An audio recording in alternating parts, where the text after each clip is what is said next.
What's up, everyone? Tara Roberts here, and welcome into the Dear Miss Fantasy show for week 12. We are the official mailbag show for Player Profiler. Super proud of that. Before we get started, as always, if you are listening to the podcast version, be sure to subscribe. Always like the subscriptions there. If you are listening to this on YouTube, obviously make sure that you like the video and make sure that you're commenting after the video as well. Drop me any questions. If you put any start-sit questions in the comments, I promise I will answer them. And drop me any comments about the show. Let me know what you think, anything you want me to include, 100%. I like to go back and look at the comments because I'm a weirdo who does that on literally every single video that I do. Yeah, but let's go ahead and get started and make sure that you're subscribed to Player Profiler because obviously there's like 5,000 fantastic shows, content coming at you constantly. So why would you not subscribe? All right, we're going to go ahead and dive in because, as I have said before, today I am super pressed on time. And usually when I say that, I end up going over and screwing up the rest of my day. So we're going to try not to do that and not to go over here. But, I can't control myself. I love to talk.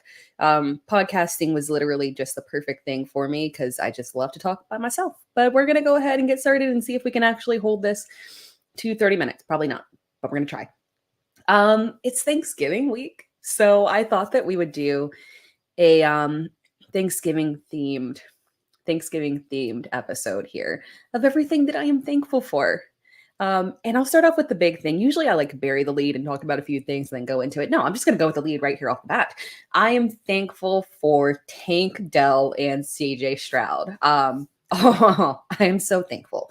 I'm not thankful for the fact that I only managed one Dynasty share of Tank Dell. And I knew that I wanted him 5,000 times over. That was the goal. But I just should have tried harder, and I'm going to hate myself forever for that one. But I did get the one, and he is literally helping me so much in a league where I am just like, I don't know about you guys. And it's funny because I just saw like a comment on this. Points allowed. Like, let's say like I've got a dynasty league and it's an IDP league and I am in 8th place right now.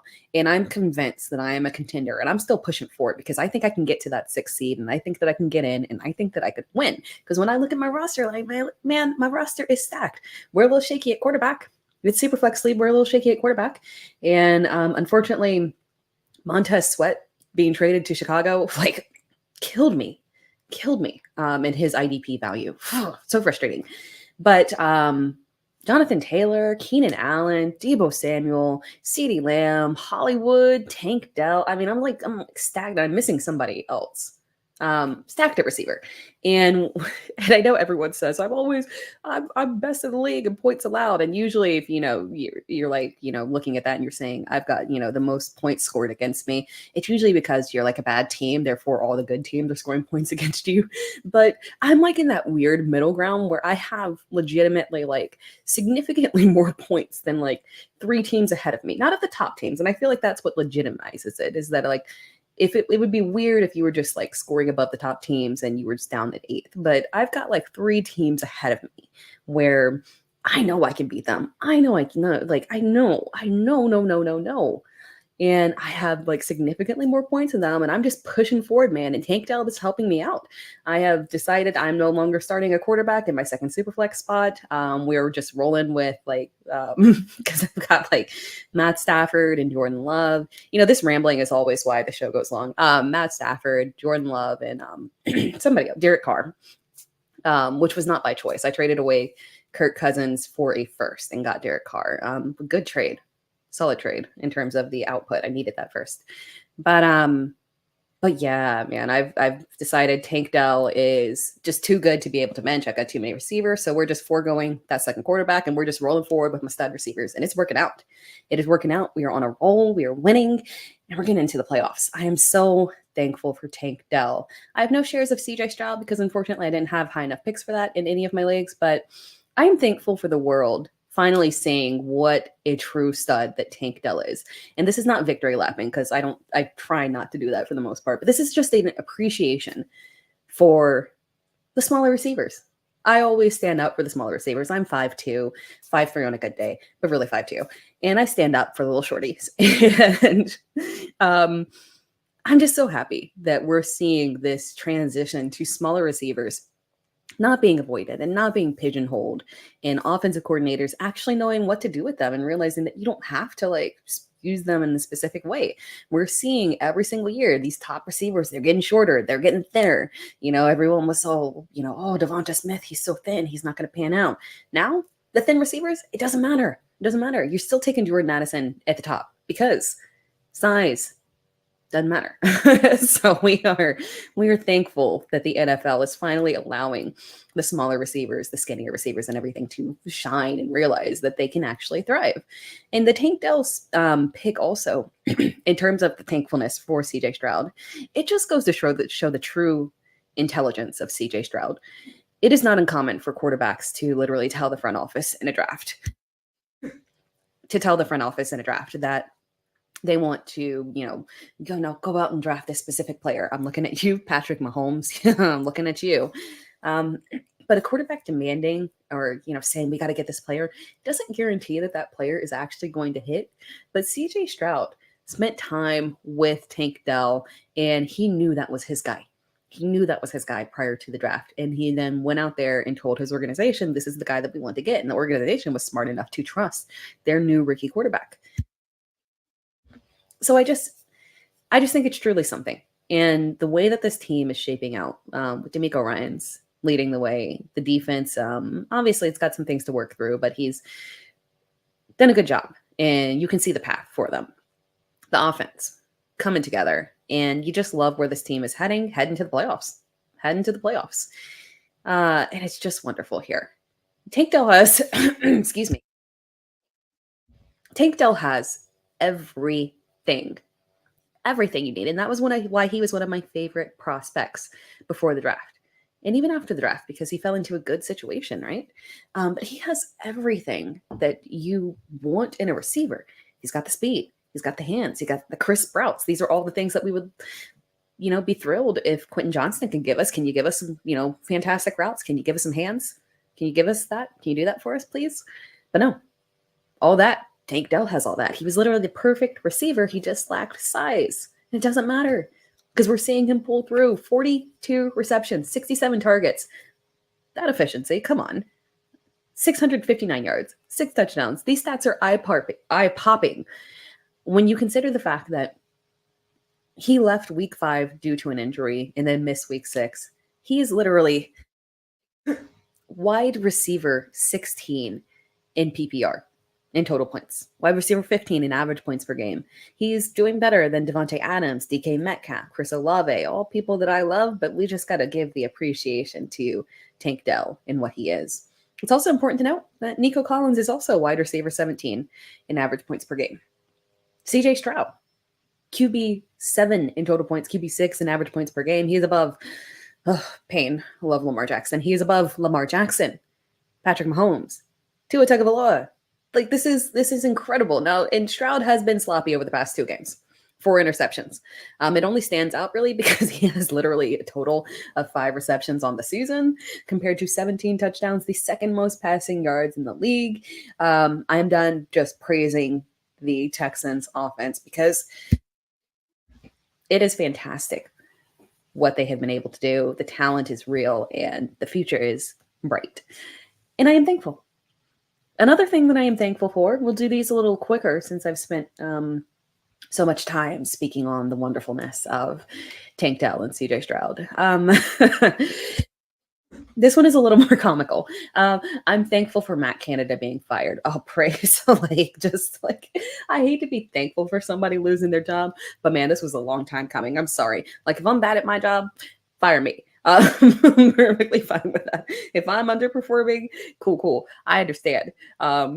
Give me the notes to correct. If I don't correct, that's, full go to fire me. Matt Canada, this was a long time coming, man. You were holding on to some stuff and it's time for Pittsburgh to let go. And they finally did. I'm so thankful. It doesn't change the fact that Kenny Pickett is Kenny Pickett and is not, he ain't no CJ Stroud, unfortunately. But it does actually give us a chance to have some play calling that actually might, be productive for the offense, right? Might actually score some points. Yeah, that would be wonderful to just have them be like, I don't know, somewhat competitive and somewhat able to provide us fantasy points. So yeah, I am thankful for that. And I'm actually going to I'm going to mix in a little one of the mailbag questions here because it is pertinent. Let me jump down to my mailbag questions. Drinking coffee. It's like super cold. I should have worn a sweater, but it is cold in Houston today. I'm not a fan of that. Coffee, warm and good. All right. So I'm going to insert this mailbag question because it is very pertinent to the topic of Matt Canada being fired. I got a question from Jason Quinn, 1992. Drop George Pickens or Kincaid, McBride. So drop George Pickens or Kincaid or McBride for Cortland Sutton. He has Kincaid and McBride both rostered due to upcoming bye weeks, which makes sense. And I wanted to pull this one because it is a very nuanced question because of the byes. Kincaid has a week 13 bye and McBride has a week 14 bye. And because of Matt Canada being fired and because of the fact that Dawson Knox will be coming back at some point, there are a lot of aspects to this question. Now, right off the bat, I like Cortland Sutton more than I like George Pickens, regardless of the change with Matt Canada. Rest of season. Cortland touchdowns, touchdown dependence. Cortland touchdowns. Cortland Sutton's touchdown dependency made it like theoretically difficult to trust him because you're looking at him and you're saying, well, I mean, he's touchdown dependent. If he doesn't get that touchdown, we're not feeling it. But I think we need to stop looking at him as touchdown dependent and more so just straight up the only touchdown option for Russell Wilson. Jerry Jeudy ain't it. Steve Smith, he might have been harsh, but he didn't tell any lies, unfortunately. I mean, just to explain how dire the situation is with Jerry Jeudy, I am in a Dynasty league with or managed by Justin Boone from The Score. And this is like I love leagues that have longer like I need like in general, even in redraft, like no matter what redraft, dynasty, best ball, don't care. I want long starting lineups. And this is a starting lineup where you start, was it 5 or 6? Dang it. No, I can't remember. It's literally on my Twitter. I think I can like verify super quickly. If it is 5 or 6 receivers, it is 5 receivers. 5 starting receivers and 2 flex, right? That's a hefty lineup. And 3, so just for reference, super flex, 3 starting running backs, 5 starting wide receivers, and 2 flex positions, plus tight end and defense. We've gotten to the point where I looked at my roster and set it this week because I love to set rosters early to kind of, skirt by players being out and questionable. And I set my lineup this week. And I Monday, and I legitimately sat there and said, I can't start Jerry Jeudy anymore. I can't. I'm doubling up on tight end and I'm putting Isaiah Likely into my flex. I cannot afford to start Jerry Jeudy anymore in a league that starts 5 wide receivers in a 12-team dynasty league. The math on that is terrifying when you think about it. And I am pretty deep at wide receiver compared to running back maybe, but even then so, just a little tilted towards wide receiver. The fact that a 5 wide receiver lineup can afford to look at it and say, I've got better options than Jerry Jeudy. That says it all. Cortland Sutton is literally the star of that receiving core. It's not going to change. There's no threat of Jerry Jeudy. The touchdowns are going through Cortland Sutton, and we have to accept that. So Cortland Sutton should not be waivers in any format. He needs to be rostered. We have to trust it. I understand we've got skepticism around Denver's offense, and that is very understandable.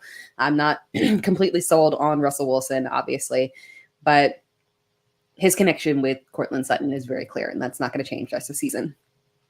But the question here, besides that, so we've already decided that we want Cortland Sutton on this roster for sure. So who are we dropping?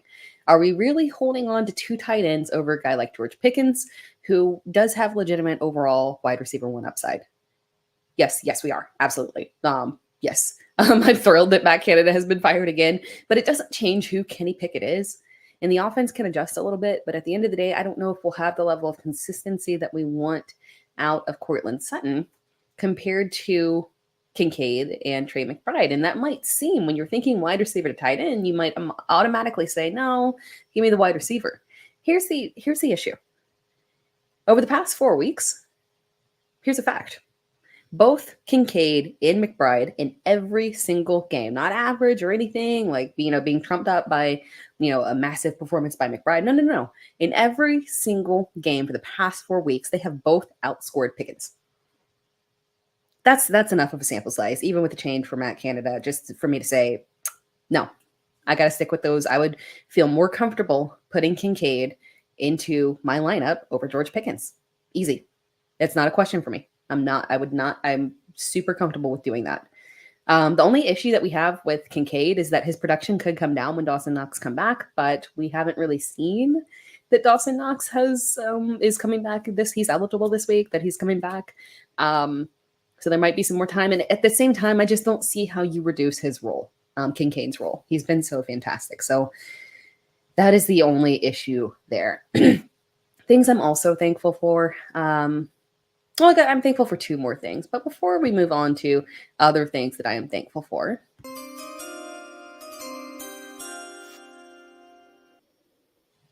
we are going to hear a word from our sponsors. It has been 2 years since Josh Larkey paved the way for fantasy gamers to start expecting positive returns from pick'em games, specifically underdog pick'ems. And how do you do it? Well, you look at the slate and you find a great shootout or a sneaky shootout. You also look for a shit show game. 3, 4, 5, 6 guys in one game. That's right. You can do it. You can do it. And you can 100x your payout on underdog. Think about week 1. Jets-Bills was a shit show. Did we see the Aaron Rodgers injury coming? No, but we knew the Jets have a good defense. We knew the Bills have a good defense. Why not expect the worst? And the worst is what we got. So if you had gone Dalvin Cook less than, Garrett Wilson less than, Aaron Rodgers less than, Josh Allen less than, Gabriel Davis less than, boom, boom, boom, boom, boom, boom, boom, you can go 6 for 6. Same thing in week 2. Oh, week 2. Oh, sneaky shootout there in Philadelphia. Minnesota's going to be in comeback mode, so we'll go Cousins, Jefferson, Hawkinson, more than. Madison, less than. But also, Swift, more than. Boom, boom, boom, boom, boom, boom, boom, boom. That's how you do it with the underdog pick'ems, and you use promo code Underworld to get a 100% instant deposit match up to $100. You put in $100, Underdog matches that deposit up to $100 with promo code Underworld. Go start picking.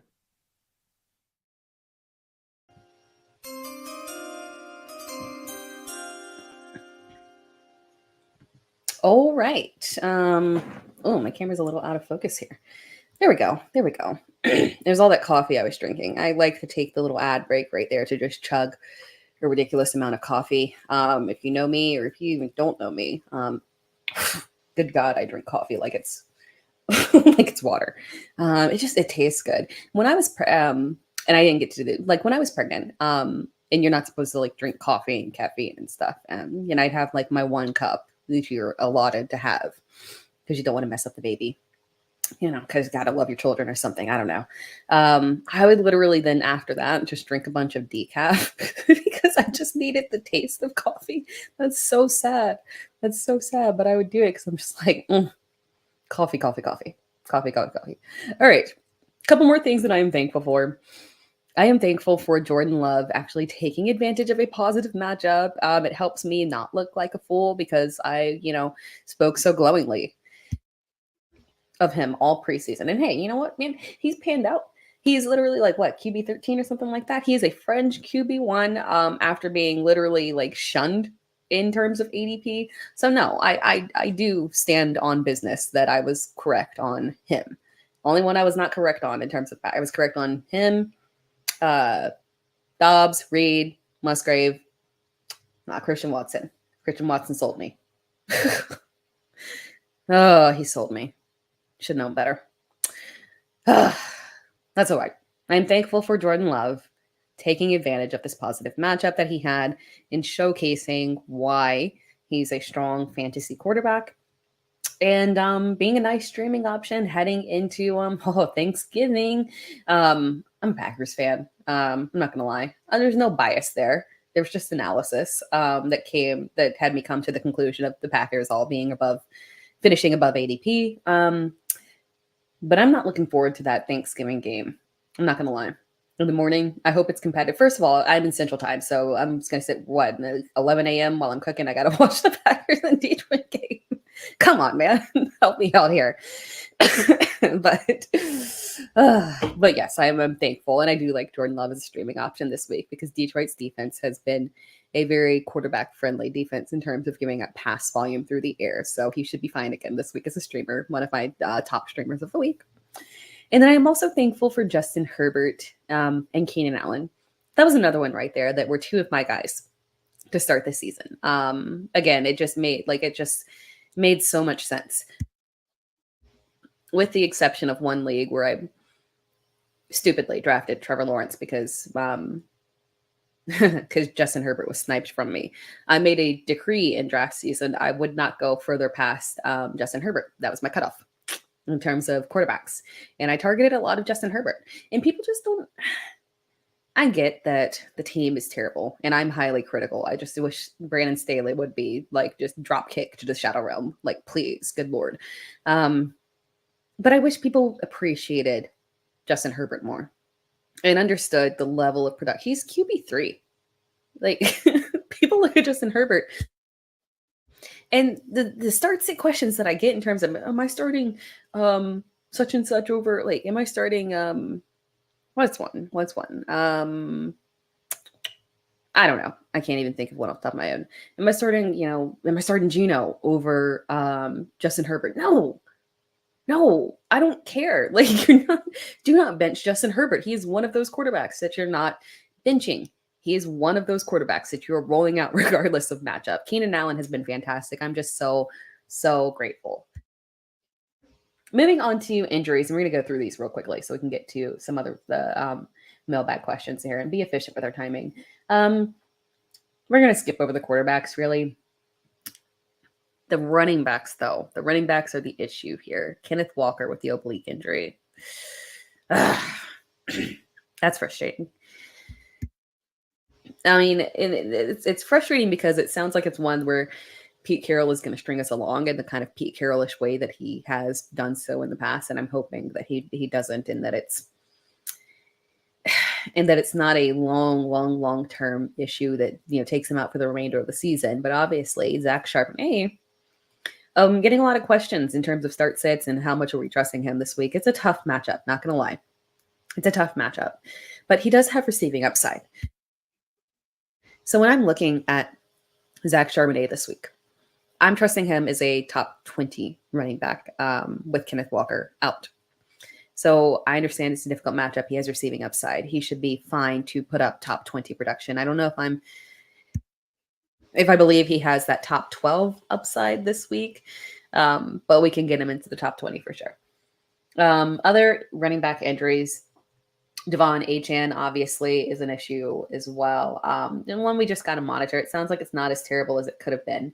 At least Mike McDaniel gives us information. That's one thing I'll say about him as a head coach. I mean, well, I don't have anything negative to say about Mike McDaniel. Love him as a head coach, obsessed. But one thing I especially love about him is that he's not going to dance around injuries. Thank you. Just be straightforward. Be straightforward. When he told us prior that, Achane was going to be ready to play immediately after the IR, man of his word. So yeah, that's one thing I love about him. So you just got to monitor this one. Unfortunately, maybe we do proceed with caution in terms of if and when he does play. That's the only thing. I don't know if the re-injury would happen twice, but you just got to be a little careful. Aaron Jones is another one that is very irritating. AJ Dillon, obviously, he's highly rostered, and it's nothing you can do to go out and grab him. And you shouldn't really want to. It's not like he's been the most. It's not like he's been fantastic in relief of Aaron Jones. Let me not make myself laugh. But do pay attention. So Emmanuel Wilson is the third string running back. He separated his shoulder. So that's something that we also have to follow there. They signed James Robinson as well to practice squad. And then obviously he'll, I would assume that he would be utilized potentially, because I think he's probably been staying in shape and waiting for that opportunity. He's been bouncing around and off and on of practice squads and whatnot. But Patrick Taylor, I think I should have made that note, and I should know that specifically as a Packers fan, but he was brought back to the Packers as well. That's someone who I could see having a greater impact than if you're looking and saying that you're going to go grab James Robinson and see where that goes. I think that Patrick Taylor would be the one that I would probably lean towards, because he's been with the team before. He knows the scheme, more comfortable with it. He's been utilized before. So that's probably the direction that I would lean if I were trying to take a deep league stab somewhere. All right. Let's see. The other one was Donta Foreman. I'm going to stay away from the wide receivers as well, because they're kind of like ticky-tacky things with Cooper Kupp. All right. By the way, again, just a reminder, we talked about it earlier in the show, as terms of making sure that you're following Player Profiler, because obviously the content that comes out is constant, fantastic. You could not ask for a channel to give you more volume and high quality content, but also make sure that you are tuning in to the Dominator on Saturday night on the Player Profiler YouTube and Facebook only. Lineup questions submitted to Billy Muzio and Bradley Stalter. And again, I say this before, the show runs at 9 p.m. EST, but I can speak glowingly of Billy. He has finished overall, first overall in the Fantasy Pros contest before. He has, he's a fantastic ranker. I have the pleasure of doing a ranking show with him on Fantasy Pros. And his process and everything, you couldn't ask for someone to give you literal better start sits than Billy. And then Bradley Stalter as well has been excellent in terms of his rankings as well in the Fantasy Pros ranking contest. And you absolutely want your questions answered by these guys. So make sure that you are tuning in to that show and submitting them.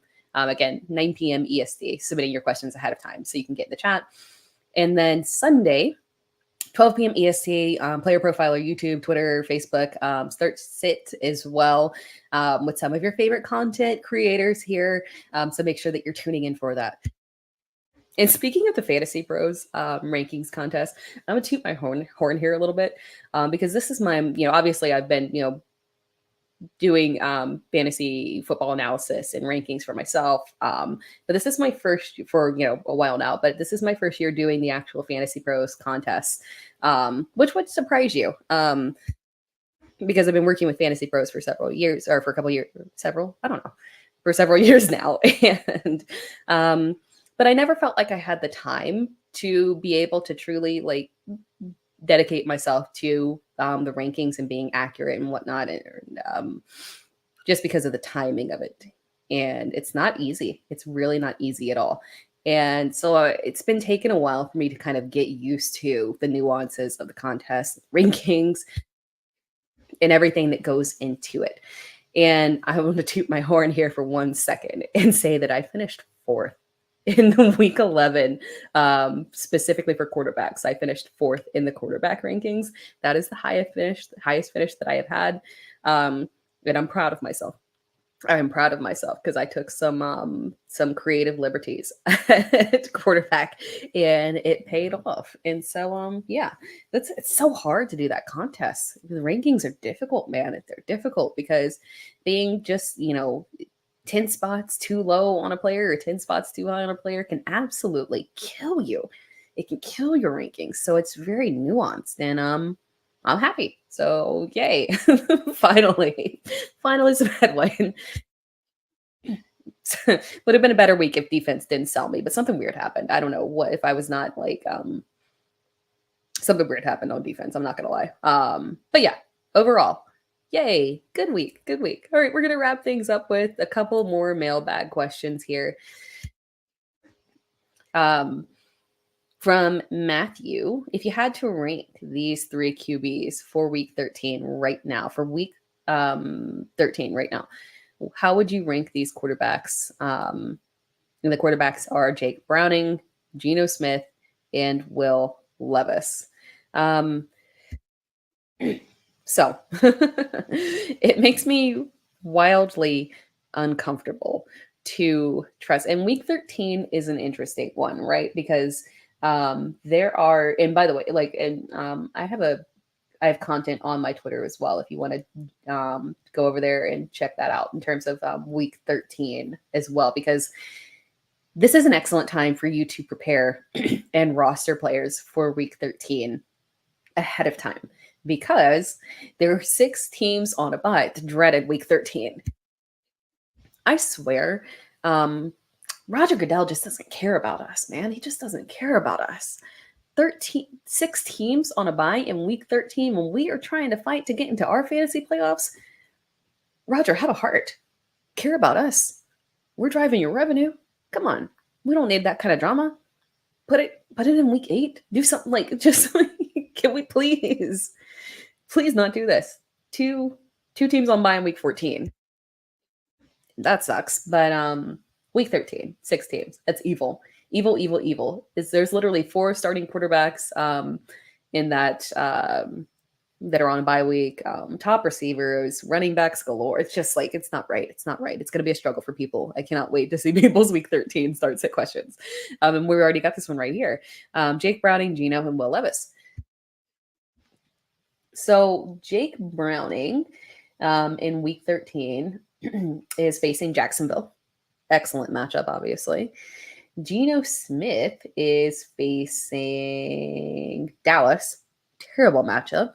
And then Will Levis is facing Indianapolis. Excellent matchup. Let's start off with Jake Browning. Jake Browning is very interesting because it makes me wildly uncomfortable trusting a guy who has thrown just literally 8 career passes, and all of those passes came last week.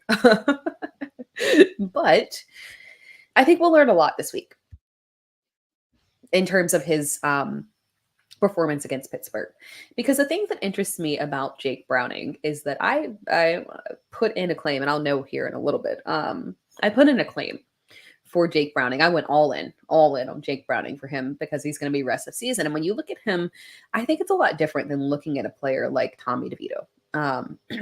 Because first of all, Tommy DeVito wasn't actually the backup quarterback, but Tommy DeVito has the same issue Daniel Jones has. No talent other than Saquon Barkley.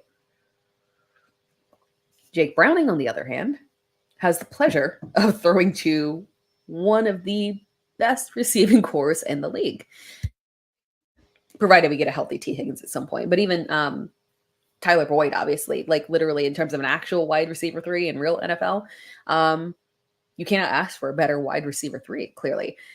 So he has true talent that he is throwing to. It's more akin to the Aiden O'Connell situation, but in a now Aiden O'Connell's situation is a better coach team, but more akin to a better situation here in Cincinnati for Jake Browning because of coaching as well. So when you look at that, if we see him have a decent game against Pittsburgh, which is it's an inconsistent but difficult-ish matchup, and it's a divisional matchup in your first career start, if he does well, I can lean towards Jake Browning as being the guy that I would want to start. And then you also have Will Levis, who is incredibly interesting, right? Because Levis is incredibly interesting because we saw him have that, we know he has the capabilities. I don't think that the 4 touchdown game was random. I think that was raw capabilities coming through. And I think they exist. He's working through his rookie issues. And we did see improvement last week. It was far better than the previous 2 games. 13 completions, 17 attempts. It was very low volume. But, he was efficient. He had a couple touchdowns. So it was good progress here. And the matchup it's a good matchup against Indianapolis. So honestly, I don't know if I can trust Geno Smith over 2 of those guys. I think that in terms of which one that I am ranking at least one of them ahead of him. And depending on how Jake Browning does, it could be Jake Browning. I could look at this and say Jake Browning and then Geno Smith, and then Will Levis. But honestly, I could look at this genuinely and lean towards, and I don't like, I can't do my week 13 rankings in advance, particularly with not knowing what's going on with Geno's elbow and then Jake Browning. Like we'll see Geno and see exactly what his elbow is going to look like. But yeah, off the bat here, I could rank this Jake Browning, Will Levis, and Geno Smith because I think that might have been, I talked about the Fantasy Pros rankings, and I think me selling Geno Smith obviously might have played I might have hit Geno Smith very well in that contest. That might have been one of the ones that carried me over because again, and I was also, no, I think everyone was kind of bullish on Lamar, but Geno Smith, I just can't trust him. You give one excellent matchup. You have had 2 fantasy performances above 20 fantasy points. That's it. He's been selling us all season long. The Seahawks are fine. They're probably going to make the playoffs, and Geno is going to get them to a similar position. But from a fantasy perspective, I cannot trust him. He is not giving us the output that he was giving us last year, and I don't see it changing. And especially against Dallas, maybe he has to throw for volume in order to keep up with them. That's very possible because it's not as if you want to run on Dallas. So maybe that's where you can see Geno sneaking into being the second-ranked quarterback. But if Jake Browning has a good game, that's probably the one that I would rank first. Crazy, but true. And then the same Matthew also had a second question. Would you drop Hunt and Ty Chandler? Jesus, I can't read. Would you drop Hunt for Ty Chandler and Charbonnet and then start Charbonnet over Hopkins or Downs? And you have Justin Jefferson obviously coming down to a true game time decision. Yeah, I would drop Hunt for Charbonnet.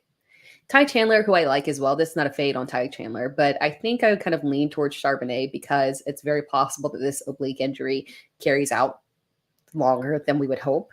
And Charbonnet might have the most value. So yes, I would do that for Charbonnet for sure. And then starting Charbonnet over Hopkins or Downs. No, because of the matchup, I would probably still start Hopkins. But it's close. It is very, very close. I mentioned earlier he does still have those receiving yards, those receiving upsides. So it is very close. But yes, absolutely, I would 100% grab Charbonnet and drop Hunt. Question. Then we're gonna close out here with some start sit questions, which I like. So if I think I'm gonna change and start doing this more because we've been doing more mailbag questions of more strategy, right? Ads, drops, trades, rest of season questions, stuff like that, which is always good. But I love some good start sits. So we're going to do start sit questions here. And they're easy to pump out, right? They're easy to pump out in terms of putting them in here. And I do multiple start sit lives every single week. From Adam, Zen Master, I need to start 3 out of these 4, Gibbs, Montgomery, Dell, and Josh Jacobs. Currently have Gibbs, Montgomery, and Dell in the lineup. That is exactly how I would do it. I would sit Josh Jacobs against Kansas City. Difficult matchup. I think he will see volume for sure. And we did see that Swift obviously have a strong game. So if you're pushing volume, you can technically run on Kansas City if you've got the talent to do so. But when you've got Gibbs, Montgomery, and Dell, you might just want to take the path of least resistance and just go ahead and sit Jacobs. From at Wonka Newsom. From at Wonka Newsom. Start 2. Half PPR. Swift, Hall, Pacheco, Warren. I would start, and this may be a little bit controversial here, because Brees has kind of been not his fault, but he's been a little bit disappointing. Now, last week really wasn't that bad, but he's been a little bit disappointing, obviously, in terms of his output, due to the quarterback situation there. And now we've got Tim Boyle at quarterback, which is not the solution. It's not the solution, but the Jets can't do anything about that now. So it is what it is. They've made their bet. Now they're going to line it. I would start Brees Hall though. I like the matchup for him. And then I would start Swift as well. Warren is fine, obviously, but I just personally lean towards Swift and Hall. Love Pacheco again, but he's definitely the guy that falls actually behind all of these guys. From at Cool Keith, do you think Isaiah Likely is worth a waiver claim? Absolutely. He is my number 1 tight end waiver claim of the week. I will be starting him in 2 leagues for sure. Maybe a third if I can grab him, but for sure starting Isaiah Likely. Absolutely. This week. Strong waiver claim. We've seen the level. I should have had this actually listed down, but we've got a small sample size from 2022 of him starting when Mark Andrews was out. There were 2 games back to back where Mark Andrews was out last year, and Isaiah Likely had a touchdown in both of them. And then there was a game at the end of the season where Likely got the start and had 8 receptions and 100 yards. So yeah, absolutely. Tight end 1. The production can absolutely be that. He's someone who I'm definitely grabbing off waivers. And then question from Raina in a bunch of numbers. Half PPR. Actually, these are 3 questions. So first question, half PPR, Kyler or Fields? It is Kyler for me, and it is purely matchup based. The only things that this could be, again, so we saw last week where, and I was right on my rankings, and that's also the one that probably helped me out there. The way that I ranked Justin Fields, just a little bit higher in terms of his output. And I don't mind Justin Fields this week, but the only thing that Minnesota's defense it is tough. And I don't know, what we saw out of Justin Fields last week was great run volume, which will likely stick, but his passing yards were around 150. I don't know if I can trust it to really improve against Minnesota's defense. So I think we're also continuing to look at him not having strong volume through the air and having that ground game that needs to, push him over the fantasy edge. Kyler has a better matchup, and I lean towards Kyler. Pacheco, and I will say that it'll probably be ranked. I will rank it that way. I would anticipate that rankings in general will flip that around. I will say that, but I'm pretty confident in having Kyler over Fields. Second part of that question, second question from that user is Warren, Pacheco, Bijan, pick 2. Again, this one might be a little controversial, but I am sitting Bijan against the New Orleans defense. Like Pacheco, like Warren, and Bijan is the one that is the riskier play there. And then the third part of this question, Olave, Diggs, Keenan Allen, or Reed. The one that you got to sit, you got to pick 3. So you're sitting one. It is Reed, unfortunately. And I love Reed. One of my top waiver wire ads behind Zach Charbonnet if he's available. The only thing, which is, one, because I do think that his rushing usage is going to stick with Aaron Jones out. So I am very confident in Jaden Reed this week and moving forward. But compared to Olave, Diggs, and Keenan Allen, the only thing that might make me pivot away from Olave is maybe if Carr plays and we find out that the shoulder is still an issue, because he did play through. They said that the shoulder wasn't the major issue. It's concussion that's the issue right now. But I don't know, man. He injured that shoulder, and we saw him playing through that shoulder injury earlier in the season, and the volume was terrible, and Olave was awful. So just kind of pay attention to that and see if there's any shoulder issues with Derek Carr. Just keep your eye on that one. Obviously, if we get Jameis Winston at quarterback, it's a full go on Chris Olave. So we're sitting Reed unless something weird happens there with Carr and the shoulder is an issue. And that wraps things up. Appreciate you all for joining in. Just some closing thoughts. If you have any questions, you can always hit me up on Twitter at It's Sarah Time. You can tag me. I try to respond to the best of my ability on literally any day with the exception of Sunday. Sunday is the worst day to tag me because I'm doing multiple live shows. But other than that, if you tag me any other day, I'll get to it. And if you're listening again on the podcast version, make sure that you subscribe. That'd be greatly appreciated. If you're watching this on YouTube, like, subscribe, drop me a comment, all that good stuff. Other than that, good luck with your fantasy lineups. I will talk to you again next week.